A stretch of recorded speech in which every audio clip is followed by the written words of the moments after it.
برادران ملت اسلامیہ، السلام علیکم ورحمۃ اللہ وبرکاتہ۔ الحمد للہ وکفا وسلام علی حبیبہ المصطفیٰ، اما بعد فاعوذ باللہ من الشیطان الرجیم، بسم اللہ الرحمن الرحیم۔ وَأَمَّا مَنْ خَافَ مَقَامَ رَبِّهِ وَنَهَى النَّفْسَ عَنِ الْهَوَىٰ فَإِنَّ الْجَنَّةَ هِيَ الْمَأْوَىٰ۔ صدق اللہ مولانا العظیم۔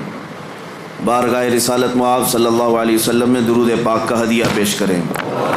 اللہم صلی علی سیدنا و مولانا محمد معدن الجود والکرم وآلہ واصحابہ الکرام وابنہ الکریم وبارک وسلم صلاۃ دائمۃ سرمدا ابدا۔ عزیزان گرامی وقار، آج بڑی خوشی و مسرت کا دن ہے کہ یہ مقدس گھر مسجد پاک ایک اللہ کے ولی سے منسوب مفتی اعظم ہند رضی اللہ تعالیٰ عنہ کی یادگار مسجد، جس کو کئی دنوں کی محنت شاقہ کے بعد سجا سنوار کر کے دلہن بنا دیا گیا ہے، اور ہم اپنی تیاریوں میں اور اپنے گھروں میں جب کبھی نئی تعمیر کرتے ہیں تو لوگوں کو بلا کر کے دعوت کرتے ہیں، کھانا کھاتے ہیں اور کھلاتے ہیں، اور اللہ کے گھر کو جب سجایا جائے تو حقیقی دعوت یہ ہے کہ ذکر کی غذا کھلا دی جائے۔ اللہ رب العزت کے ذکر سے مسجدوں میں بھر جاتی ہیں اور ان کا حق ادا ہوتا ہے، کیونکہ مساجد ذکر اللہ کے لیے ہی ہیں۔ قرآن میں اللہ فرماتا ہے وَمَنْ أَظْلَمُ مِمَّنْ مَنَعَ مَسَاجِدَ اللَّهِ أَنْ يُذْكَرَ فِيهَا اسْمُهُ۔ اس سے بڑا ظالم آدمی کون ہے جو اللہ کی مسجدوں میں اس کا ذکر کرنے سے روکتا ہے؟ وہ سب سے بڑا ظالم ہے، اللہ کی مسجدوں میں اسی کا ذکر کرنے سے روکتا ہے، یعنی ذکر کے لیے مسجد ہے۔ میں سب سے پہلے مبارکبادی پیش کرتے ہوئے آگے بڑھتا ہوں۔ آج چونکہ ہماری بڑے دنوں کے بعد یہ روحانی مجلس قائم ہے، آج ہمارے دلوں کے سکون اور قرار کا وقت ہے، ہماری آنکھوں کی ٹھنڈک وہ ذکر کی مجلس ہے، اور ہماری روح کی غذا وہ ذکر کی مجلس ہے۔ میں دیکھ رہا ہوں مجلس میں آج اکثر و بیشتر وہی چہرے نظر آ رہے ہیں جو مدینہ جامع مسجد میں ذکر کی مجلس میں ہوا کرتے تھے۔ وہ اس لیے موجود ہیں کہ بھوکے کو جب غذا مل جائے وہ اس علاقے میں پہنچ ہی جاتا ہے، اور ذکر کی عادت کھانے سے بھی زیادہ عزیز ہوا کرتی ہے۔ جو لوگ ان مجلسوں کے مسلسل حاضر باش رہے انہیں پتہ ہے کہ ان مجالس سے ہمارے دلوں میں کیسا قرار آتا ہے، کیسا اطمینان اور کیسا سکون ملتا ہے۔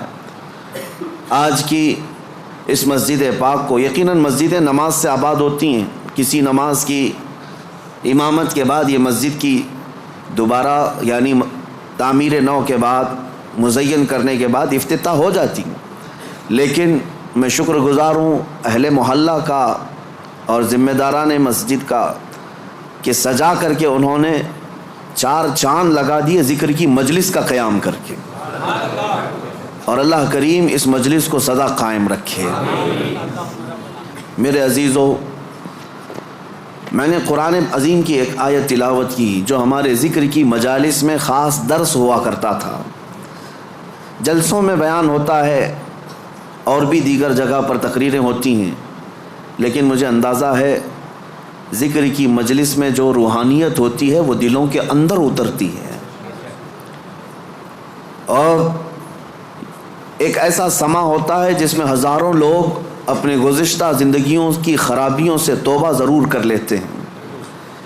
قرآن کی ایک آیت میں نے پڑھی، اللہ فرماتا ہے وَأَمَّا مَنْ خَافَ مَقَامَ رَبِّهِ وَنَهَى النَّفْسَ عَنِ الْهَوَىٰ، اور وہ شخص جو اپنے رب کے حضور کھڑے ہونے سے خوف کیا، ڈر گیا، وَنَهَى النَّفْسَ عَنِ الْهَوَىٰ، اور خواہشات نفسانی کے خلاف کیا، نفس کچھ اور چاہ رہا تھا، تم اس کی طرف نہ جا کر اللہ کے حضور کھڑے ہونے کا تمہارے دل میں احساس پیدا ہوا، خوف آ گیا، اس کا اجر جانتے ہو کیا ہے؟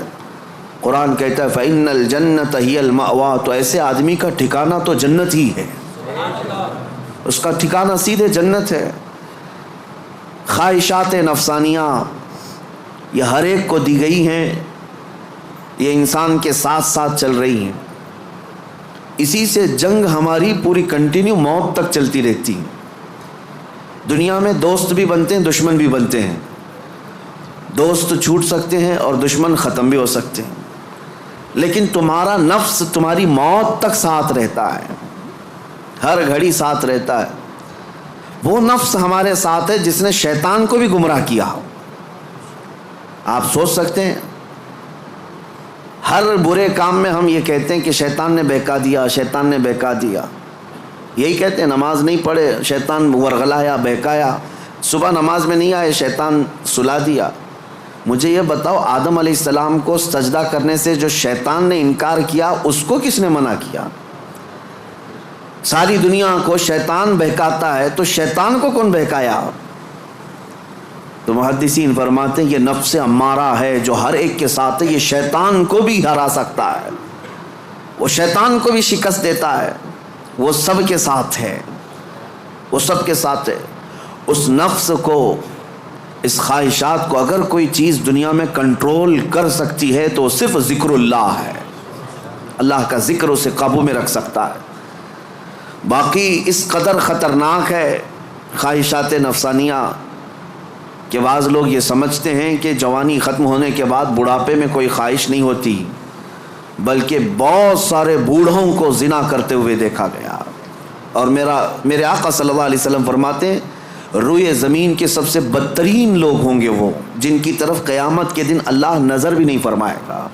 کچھ لوگوں کے بارے میں حدیث میں ہے قیامت کے دن رب تعالیٰ ان کی طرف نظر بھی نہیں فرمائے گا۔ یہ کون لوگ ہیں جو بڑھاپے میں بھی جا کر گناہ نہ چھوڑ سکے؟ اور وہ کون سے بوڑھے ہیں جو بڑھاپے میں بھی نہیں چھوٹ سکے ان سے گناہ؟ یہ وہی لوگ ہیں جو خواہشات نفسانی کے غلام تھے۔ مولا علی کرم اللہ وجہہ الکریم فرماتے ہیں اللہ نے ہر ایک کے ساتھ نفس بھی دیا، عقل بھی دیا۔ نفس کیا ہے؟ تمہارے خواہشات، اور عقل تمہیں فیصلہ کر کے بتاتی ہے۔ لیکن حضرت علی کرم اللہ وجہہ الکریم فرماتے ہیں جس کا نفس عقل پر غالب آ گیا اس آدمی سے زندگی میں کبھی خیر نہیں ہوگی، وہ کوئی صحیح فیصلہ نہیں لے سکے گا۔ جس کا نفس اس کی عقل پر غالب آ گیا، اور جس نے اپنے نفس کو ہرا دیا، شکست دیا، تو اس کی عقل اتنی پاورفل ہوتی ہے کہ وہ ہزاروں کو زیر و زبر کر سکتا ہے اور دنیا کے بڑے فیصلے لے سکتا ہے۔ جس نے اپنے نفس کو کنٹرول میں رکھا، اپنے خواہشات کو اپنے تابع رکھا، خود اس کا غلام نہیں بنا۔ میرے عزیزو، قرآن کی ایک آیت میں آپ کو بتاتا ہوں کتنا بڑا لفظ اللہ تعالیٰ نے قرآن میں فرمایا، توجہ کتنا بڑا لفظ ہے یہ۔ ارأیت من اتخذ الہہ ہوا، اے محبوب کیا آپ نے نہیں دیکھا کچھ لوگ ایسے ہیں جنہوں نے اپنی خواہشات کو اپنا خدا بنا لیا۔ معبود، الہ کا مطلب ہے معبود، جس کی عبادت کی جائے اس کو کیا کہتے ہیں؟ معبود۔ اور قرآن کہتا ہے کچھ لوگ ایسے ہیں جنہوں نے اپنے نفس کو، اپنی خواہشات کو اپنا معبود بنا لیا۔ یہ قرآن کی آیت ہے، 2 جگہ آئی ہے۔ اب اتنا بڑا لفظ نفس کے لیے اللہ فرما رہا ہے کہ کئی لوگوں نے اس کو بت بنا لیا، اپنا معبود بنا لیا۔ کیوں؟ اس لیے کہ یہ وہی کرتے ہیں جو ان کا نفس چاہتا ہے، تو گویا کہ اس کی عبادت کر رہے ہیں، خواہشات کی پیروی کر رہے ہیں۔ نفس صبح اٹھا، گناہ کی طرف کھینچا، آپ چل پڑے، گویا کہ اس کی عبادت میں لگے ہوئے ہیں۔ کبھی تو اسے شکست دو، کبھی تو اسے ہراؤ۔ رات کے وقت گناہوں کے اڈوں پر جانے کی جیسی خواہش ہوتی ہے، کیا اپنے آپ کو مارتے ہو؟ میں تمہیں بتاؤں خواہشات تو بہت دور کی بات ہے، گناہوں کی خواہشات بہت دور کی بات ہے۔ سیدنا ابو بکر شبلی رحمۃ اللہ تعالی علیہ سلسلہ قادریہ کے بڑے مشہور بزرگ ہیں، جن کے نام سے ہم شجرے میں پڑھتے ہیں بہر شبلی شیر حق دنیا کے کتوں سے بچا۔ وہ حضرت ابو بکر شبلی جب رات کے وقت عبادت کے لیے آتے تھے تو اپنی آنکھوں میں نمک کا سرما لگاتے تھے۔ کیوں؟ صرف اس لیے کہ نیند اگر آئی تو گویا کہ میں اپنی خواہش کا غلام ہو گیا، اپنے رب کا نہیں۔ عبادت اس کی ہو رہی ہے اور میں خواہش کے پیچھے چل رہا ہوں. حالانکہ نیند جو ہے یہ فطری چیز ہے, کسی کو کہیں پہ بھی آ جاتی ہے. اولیاء کاملین تو اس سے بھی اپنے آپ کو بچاتے تھے کہ وہ آنکھوں میں نمک پھیر لیتے تھے جس سے آنکھوں میں خون نکل آتا تھا. لوگ کہتے بھی تھے تو کہتے کہ اگر اللہ کی عبادت کے دوران اونگ آتی ہے, جھپکی آتی ہے, تو ان آنکھوں کی سزا یہی ہے کہ انہیں نمک لگا دیا جائے. اور حضرت شاہ مینا رحمۃ اللہ علیہ لکھنؤ میں آرام فرما ہے. حضرت شاہ مینا, ان کا حال تو یہ تھا کہ جب رات کو عبادت کے لیے کھڑے ہوتے تو ایک اونچی دیوار پر وہاں کھڑے ہو کر نماز پڑھتے. ادھر بھی کھائی ہے ادھر بھی کھائی ہے, کھڑے رہتے. لوگ کہتے کہ نماز پڑھنے کے لیے اتنی جگہ ہے, اس دیوار پر کیوں جا کر نماز پڑھتے؟ حضرت شاہ مینا فرماتے تاکہ میں ہمیشہ اللہ کی عبادت میں مصروف رہوں. اگر نیند آئی تو میرا جسم دیوار سے نیچے آ سکتا ہے اور اس جسم کو وہی سزا ملنی چاہیے جو اپنے رب سے غافل ہوتا ہو. نفس کے خلاف وہ اولیاء جنگ کرتے رہے, لڑتے رہے. سب سے بڑی خطرناک چیز آج ہمارے ساتھ جو چل رہی وہ ہمارے خواہشات ہیں. اور میرے آقا صلی اللہ علیہ وسلم ارشاد فرماتے ہیں لا یؤمن احدکم حتی یکون ہواہ تبعا لما جئت بہ. تم میں سے اس وقت تک کوئی مومن نہیں ہو سکتا جب تک اپنی خواہشات کو میری مرضی کے حوالے نہیں کرے گا. تم ویسا جب تک نہیں کرو گے جیسا رسول اللہ چاہیں تب تک تم مومن نہیں ہو. تم وہ کرتے ہو جیسا تم چاہتے ہو, تمہاری مرضی, تمہاری خوشی, تمہیں جو اچھا لگا وہ کرنے لگے. یہ مومن کامل کی علامت نہیں. مومن کامل وہ ہے جو اپنی زندگی میں وہ کرے جو رسول پسند کرے, ان کی مرضی کے مطابق. میرے عزیزو, خواہشات یہ لامتناہی سلسلہ ہے, نہ ختم ہونے والا سلسلہ ہے. کسی بھی خواہش کا کوئی اینڈ نہیں ہے. کر کے دیکھ لو, تمہیں اگر دولت کی خواہش پریشان کرتی ہے تو کماؤ کماؤ کماؤ, کہاں تک جاؤ گے؟ کبھی بھی پیٹ نہیں بھر سکتا. نبی پاک صلی اللہ علیہ وسلم ارشاد فرماتے ہیں قبر کی مٹی ہی اس کا پیٹ بھر سکتی ہے.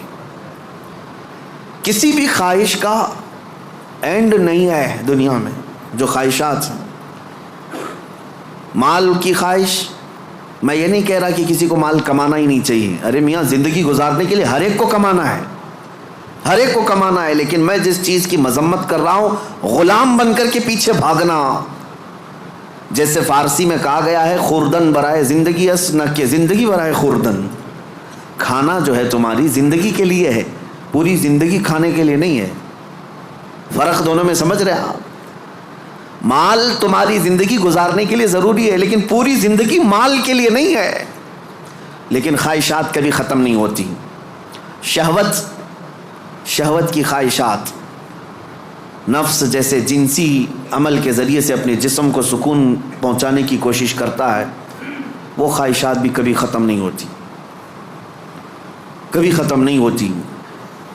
اگر اس نے اپنے اس گھوڑے کو, نفس کے گھوڑے کو آزاد چھوڑ دیا تو کہیں پر بھی اس کی خواہشات جا کر رکتی نہیں. نہ وہ ایک عورت پر صبر کر سکتا ہے, نہ 10 عورتوں پر, نہ 100 عورتوں پر. اگر اس نے اپنے خواہشات کے اس گھوڑے کی لگام نہیں پکڑی تو کہیں اینڈ نہیں ہے اس کا, کہیں اینڈ نہیں ہے. مرنے کے وقت بھی یہ خواہشات اسے گناہ کی طرف لے جا سکتی ہیں.